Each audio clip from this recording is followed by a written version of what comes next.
C'est une façon originale de célébrer le football et le dialogue des cultures depuis le lancement de la Coupe du Monde.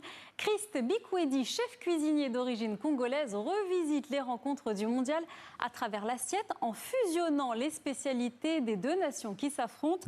Bonsoir Christ Bikwedi. Bonsoir. Merci d'avoir accepté notre invitation. Alors pour expliquer un peu à nos téléspectateurs, pour le match France-Sénégal par exemple, vous avez imaginé un croque-yassa, un mariage donc entre le croque-monsieur et le poulet yassa. Comment est né ce concept ? C'est un concept qui est né avec un ami journaliste, Thomas Bonavent, qui travaillait à l'équipe et au Winamax FC. Et l'idée, c'était de créer une interaction entre le football et la cuisine, emmener la communauté foot vers la cuisine, emmener la communauté cuisine vers le foot. Moi, je suis un grand amateur de foot, donc l'idée, c'était aussi de jouer sur les cultures, sur le mélange des traditions culinaires. De lier vos deux passions finalement. Exactement, c'était ça. Alors pour le match Tunisie-Japon, ce sera demain à 6h heure française. Vous êtes parti cette fois-ci sur un yakitunsi, on voit les images là. Expliquez-nous. Donc c'est une brochette de thon tunisien avec une sauce yakitori. J'ai eu la chance d'aller au Japon pour présenter la gastronomie, pour représenter la gastronomie africaine. Donc j'ai ramené aussi de ce pays pas mal de petites choses, de petites astuces. Donc là, on a une mayonnaise japonaise avec du miso, un laquage yakitori. J'imagine qu'il y a de la harissa. Il y a de la harissa, toujours. C'est ça qui donne le petit truc en plus et ça permet de s'amuser et c'est des recettes qu'on retrouve aussi au restaurant dans lequel je travaille. Donc tout le monde peut venir y goûter à Paris 9e. Alors c'est à chaque fois un défi culinaire que vous relevez. Ça prend du temps d'imaginer toutes ces recettes ? Ce qui prend du temps, je pense que c'est trouver les titres pour que ce soit impactant. Donc là, on a le yakitunsi, on a eu le croque-yassa, on a eu l'ampa-DZ pour Argentine, Algérie.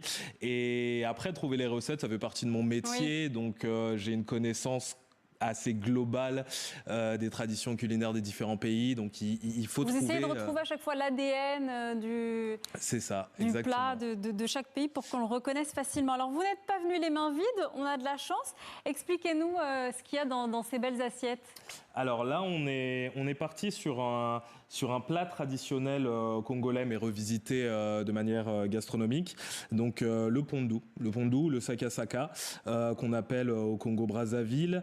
Donc c'est un poulet avec une sauce arachide en terre-mer, parce qu'il y a de la sardine et de l'aloko, une banane plantain juste frit, du gombo, qui est un fruit local, du safou qui est également un fruit local.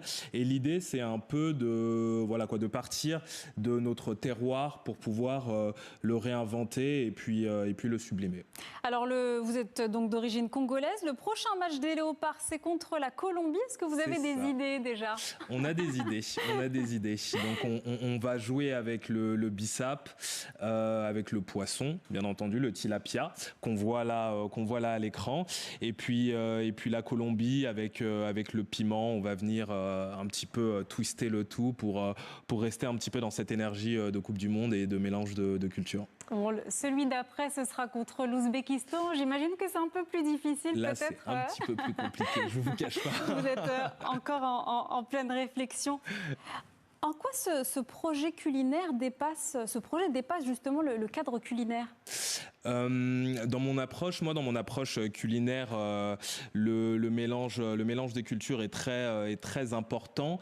J'ai pu voyager en Thaïlande, en Russie, au Liban, au Japon, toujours pour présenter et défendre la gastronomie africaine, ce qui compte énormément à mes yeux, mais aussi pour essayer d'apprendre des autres cultures. Et donc, c'est une manière de rendre hommage un petit peu à cette démarche-là. Et la Coupe du Monde aussi, c'est bien évidemment une façon aussi de mettre en avant les différentes populations, nos traditions, notre héritage, et de mélanger tout ça dans une célébration qui met à l'honneur le football. Donc moi, j'essaie de le faire à travers la cuisine.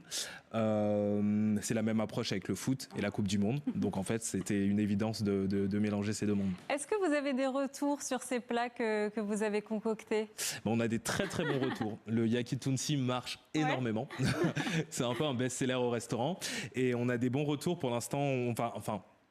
Pour le moment, on est en train de travailler avec Thomas pour essayer de développer cette approche-là et d'en faire un livre, donc qui arrivera l'an prochain. Donc l'idée, c'est de ne pas s'arrêter là, ouais. mais d'être. Et ces plats, on peut les retrouver dans votre restaurant qui se trouve dans exactement, le 9e arrondissement, rue Condorcet, le restaurant Dame. Exactement, donc on peut les retrouver pendant la durée de la Coupe du Monde. Et s'ils fonctionnent bien, peut-être qu'on va les installer de manière un petit peu plus durable. Sur la carte. C'est quoi votre finale rêvée pour créer la fusion parfaite? La fusion parfaite, une équipe africaine, bien évidemment. Le Congo peut-être? Le Congo, ça va être compliqué, mais on y croit. Mais en tout cas, faire un beau parcours. Et que ce soit pour le Congo ou une autre équipe africaine, le Maroc, la Côte d'Ivoire et la France, bien évidemment. Donc idéalement, faut que je suis moins au fait des groupes qui se croisent. Mais bien évidemment, la France contre une équipe africaine, je pense que ce serait un très beau symbole. Un petit mot pour les supporters congolais qui nous regardent?